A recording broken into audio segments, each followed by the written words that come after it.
जो दूसरा विषय है, प्रधानमंत्री जी ने जिस प्रकार से जो पिछला लगभग 1 वर्ष से गतिरोध चल रहा था, कुछ किसान नेताओं ने किसानों के बारे में जो 3 बिल पारित करके कानून बनाए गए थे, यद्यपि वो जो बिल हैं किसानों के हित में थे, किसानों की भलाई के लिए थे, खास करके छोटे किसान, मध्यम दर्जे के किसान उनको बहुत लाभ होने वाला था। लेकिन चूँकि कुछ किसान नेताओं ने एतराज़ जताया और एक वो गतिरोध बना था, आज प्रधानमंत्री जी ने बड़े हृदय से, और मैं कहूँगा कि उन कानूनों को वापस लेने की घोषणा की है। और इसमें अब चूँकि देश के प्रधानमंत्री लोकतांत्रिक पद्धति से जो व्यवस्थाएं अपने यहाँ होती हैं, उनकी इस बात के ऊपर विश्वास करते हुए जैसे ही लोकसभा का सेशन शुरू होगा, उस समय इनको विधिवत तौर पर संसद में रख करके इनको वापस लिया जाएगा। और किसानों को अपील भी की है कि वो सब लोग अपने जो धरने हैं उनको समाप्त कर दें, जो लोग बॉर्डर्स पर बैठे हैं वो खाली करें, क्योंकि सामान्य जनता को भी बहुत उससे कठिनाई आ रही है और उस कठिनाई को दूर करने के लिए आखिर सबके भले के लिए सोचना होता है। तो वो खाली करके अपने अपने घरों को लौट जाना चाहिए और अपने खेतों में जाकर के भी काम करें। सामान्य गतिविधियां जो किसान की होती हैं उसके अंदर अपने अपने काम में लग जाए, प्रधानमंत्री जी ने अपील की है। और मैं भी अपील करता हूं कि अब इस विषय पर एक सार्थक पहल करके और सब लोगों को इसमें आगे बढ़ना चाहिए। जहां तक MSP की बात है, चूँकि वो तो एक सुझाव एक प्रकार का किसान संगठनों की ओर से है, वो तो कोई कानून बना नहीं है अभी, लेकिन उसके लिए भी पहल करके प्रधानमंत्री जी ने कहा है कि कमेटी बनाई जाएगी। उस कमेटी में केंद्र सरकार के लोग, प्रदेशों की सरकारों से भी लोग लिए जाएंगे, कृषि के अर्थव्यवस्था को जानने वाले लोग, कृषि साइंटिस्ट और किसानों के भी प्रतिनिधि, इन सब के बीच में सबको मिला करके और एक कमेटी बनेगी। वो कमेटी जो भी कोई सिफारिश करेगी, जिस प्रकार का विचार किया जाएगा, उसके बाद उस पर भी सार्थक निर्णय लिया जा सकता है। सर, ये जो हरियाणा के अंदर इसका जो पीछे केसेस बने, उनके ऊपर भी कोई सवाल, कोई पहल करेगी सरकार कि जो केसेस इस दौरान इस पीरियड में बने फार्मर्स? देखिए, जब कोई आपसी समझ होती है तो आपसी समझ में मिल बैठ करके इन सब चीज़ों पर विचार किया जाता है। और उसमें भी कई प्रकार के केसेस हैं। कुछ केसेस बहुत सामान्य केसेस हैं, सामान्यतः पहले भी ऐसे आंदोलन होते हैं तो उसी प्रकार उनके निर्णय किए जाते हैं। जो कोई बहुत गंभीर धाराओं के अंतर्गत होते हैं उनका विषय जो है, चूँकि बहुत केसेस कोर्ट में भी चले जाते हैं तो कोर्ट के माध्यम से वापस करने पड़ते हैं। तो एक सार्थक, जिसको कहना चाहिए, पहल हम अपनी ओर से भी करेंगे और इसमें किसी प्रकार का आगे कोई विवाद बढ़ने नहीं दिया जाएगा। आपकी कई बार मीटिंग्स हुई हैं माननीय होम मिनिस्टर के साथ, माननीय उनके साथ, सीनियर के साथ, तो आपने कितनी बार इन इश्यूज को उठाया और क्या चर्चा रही? फिर अब तो क्योंकि अब सब कुछ सॉल्व हो गया तो आज तो शेयर कर ही सकते हैं। क्योंकि देखिए, ये सारा आंदोलन का ज़्यादा असर हरियाणा पर या कुछ पंजाब में भी कह सकते हैं, लेकिन इन आखिरी दिनों में तो पंजाब में उतना प्रभाव नहीं था जितना हरियाणा में था, कुछ थोड़ा पश्चिमी उत्तर प्रदेश में था। तो मैं जब भी पिछले वर्ष भर में चाहे अपने पार्टी के अध्यक्ष से मिला हूँ, चाहे होम मिनिस्टर से मिला हूँ, चाहे प्रधानमंत्री से मिला हूँ, प्राय हर बार इस विषय पर चर्चा होती रही है। और हर बार उन्होंने भी कहा कि किसी प्रकार की कोई बातचीत किसी कॉर्नर से आती है तो वो ज़रूर हमारे तक पहुँचाते रहें। मेरी भी बीच बीच में कुछ किसान नेताओं से बातचीत चलती रही है, क्योंकि ये सब बातें इनफॉर्मल होती है। फॉर्मल लेवल पर हमारा कोई अधिकार भी नहीं है, क्योंकि ये विषय राष्ट्रीय स्तर का है, केंद्रीय कानून बने हैं। लेकिन इनफॉर्मली जितनी बातें हैं, जितने इनपुट्स हमारे पास थे, वो हमने बताए और उसमें बातचीत करने में जो लोगों को हम भेज सकते थे, केंद्रीय नेताओं के पास भेजा भी था। प्रारंभ में तो 11 सिटिंग्स जो फॉर्मल सिटिंग्स हुई थी, लेकिन 11 सिटिंग के बाद लगातार हर बार विषय एक प्रकार से रुक जाता था। बाद में इनफॉर्मल मीटिंग्स में कई लोगों के संदेश हमने पहुंचाए हैं। मैं समझता हूं उसी में से एक विषय निकला है कि अभी एक बार क्योंकि जितना गतिरोध हो गया है, उस गतिरोध को दूर करने के लिए शायद प्रधानमंत्री जी ने सोचा होगा कि यही उसमें से एक रास्ता निकलेगा। और चूँकि कोई बात और किसान नेता इससे ज़्यादा सुनने के लिए तैयार नहीं है, तो उन्होंने बड़ा मन दिखा करके, और जैसे लोकतंत्र में होता है कि जनता की बात को ज़रूर ध्यान में रखते हुए निर्णय लिए जाते हैं। हालांकि निर्णय लेने का अधिकार भी संसद को है, तो प्रधानमंत्री जी के नेता हैं, तो नेता के नाते उन्होंने कहा है, तो निश्चित रूप से संसद में 29 तारीख को जैसे लोकसभा का सेशन होगा तुरंत उसमें इसको निर्णय को स्वीकार किया। किसानों से अपील क्या है? सीधी प्रतिक्रिया अभी तक इस पर नहीं दी। उन्होंने कहा कि कल वो बैठक करके अपना फैसला देंगे। वही राकेश टिकैत किसान नेता का कहना है कि जब तक कानून वापस नहीं होते संसद में तब तक हम।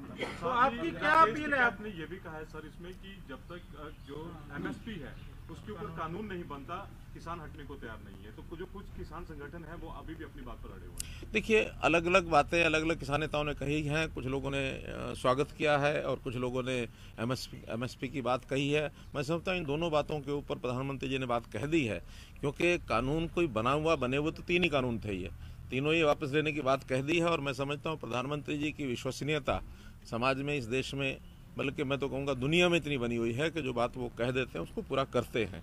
इस पर तो कोई चिंता किसान नेताओं को करनी नहीं चाहिए कि एक बार जब कह दिया है तो निश्चित रूप से यानी होगा ही। बल्कि अपने विपक्ष के नेताओं ने भी ये कहा है। अभी मैं हुड्डा जी के स्टेटमेंट सुन रहा था तो उन्होंने भी कहा है कि जब प्रधानमंत्री ने कहा है तो लोकतंत्र में विश्वास ही करना चाहिए, विश्वास करेंगे और उसको वापस करेंगे। अविश्वास की कोई बात नहीं है। आज भी अगर अविश्वास की भावना प्रधानमंत्री जी के बारे में कोई रखते हैं तो मैं समझता हूँ ये बड़ी भूल है, नहीं करनी चाहिए। क्या अपील है किसानों से? आपको लगेगा सरकार को फायदा होगा इसमें? देखिए, ये पॉलिटिकल इस तरीके से नहीं सोचना चाहिए। किसानों के हित में हम हमेशा सोचते हैं, चाहे इन कानूनों के द्वारा लागू होने के बाद जो स्थिति थी वो अजम्पशन यही थे कि किसानों को लाभ होगा।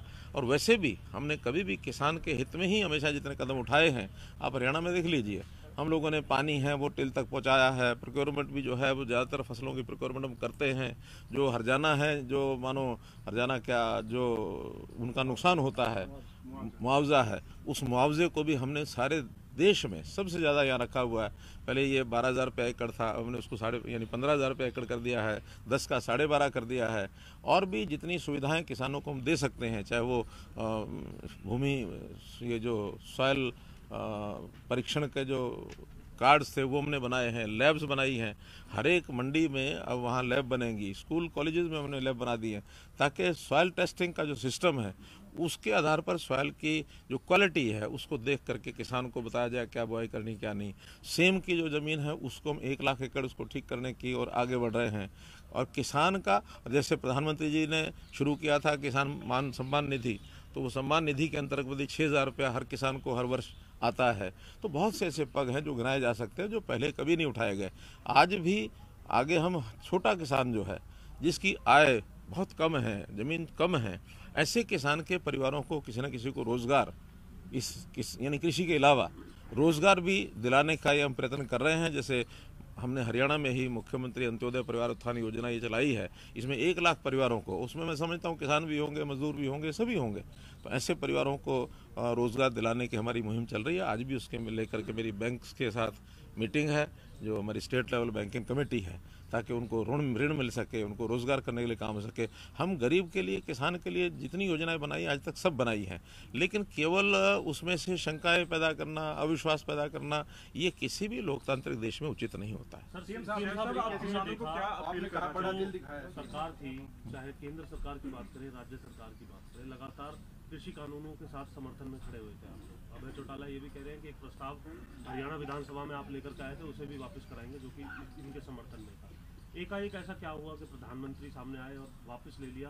पूरी सरकार के जो स्टैंड थे, देखिए, ये पिछले बहुत समय से चीज़ें चल रही थी, कहीं ना कहीं कोई ना कोई स्टेप आगे आएगा। और आखिर तो समस्या कोई भी जब होती है उसके समाधान के लिए लोकतंत्र में तरीके होते हैं। उस तरीके में बातचीत का एक तरीका होता है। बातचीत शुरू में फेल हो गई, बाद में फिर लगातार दोनों तरफ से चीज़ें अड़ी रही। अंतोगत्वा पिछले लगभग 2 महीने से मैं कह सकता हूँ कि हमारे गृह मंत्री जी ने भी और प्रधानमंत्री जी ने भी ये संकेत किया कि समय आने पर सब चीज़ें ठीक हो जाएंगी। अब ये उनका अपना विषय है कि उन्होंने किस दिन उसकी घोषणा करनी और क्या करनी है, जो कि मुखिया वो हैं और केंद्र सरकार के कानून हैं, अधिकार भी उनको है। लेकिन हमने प्रयत्न सब किए और उस प्रयत्नों में से आज ये इस लेवल पर चीज़ पहुंची है।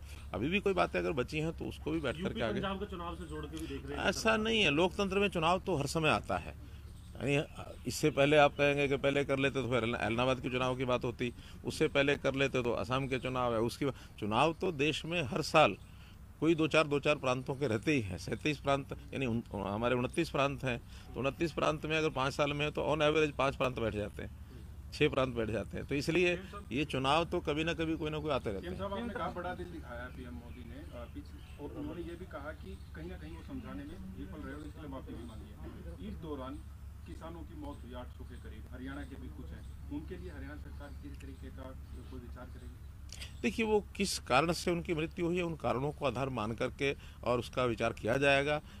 अब इसमें जो आदमी चला जाता है उसके बारे में टिप्पणी करना कोई भी अच्छी बात नहीं होती है, लेकिन क्या कारण रहते हैं उन कारणों पर विचार करें। कंपनसेशन ये बताएं उन कारणों के बाद सर, तीनों कृषि कानून जैसा कि दावा किया जाता रहा किसानों के हित के हैं, क्या किसी न किसी स्तर पे ये बात इस एक साल में किसानों को समझाने में हम ढीले रहे या असफल बना?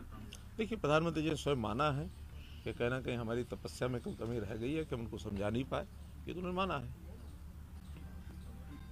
धन्यवाद। Thank you. सर उसमें